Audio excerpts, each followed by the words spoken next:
Your tenure. You appeared with President Trump at the Nassau County Police Academy on Friday.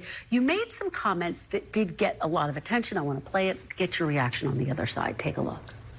My administration and my Department of Justice, if anybody touches a federal law enforcement officer in any way inappropriate, we will prosecute them to the fullest extent of the law.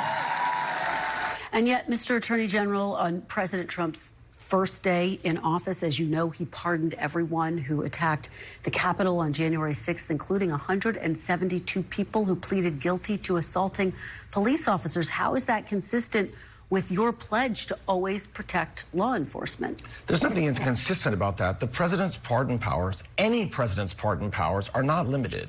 So when I say, and what the Department of Justice says, and when the FBI says, like we're saying, and every U.S. attorney is saying, that if you assault law enforcement, we will prosecute you to the fullest extent of the law, that is absolutely what President Trump expects.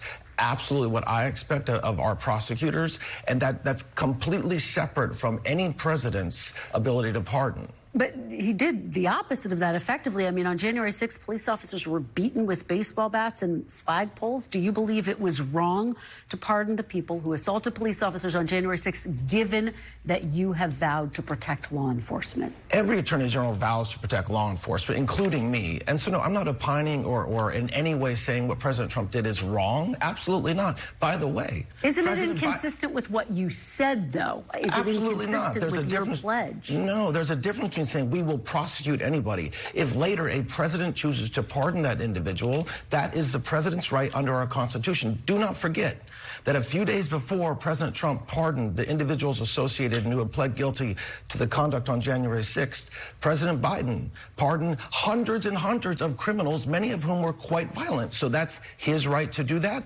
just like it's President Trump's right to do that. But what message does it send to police officers that people who assaulted them were pardoned?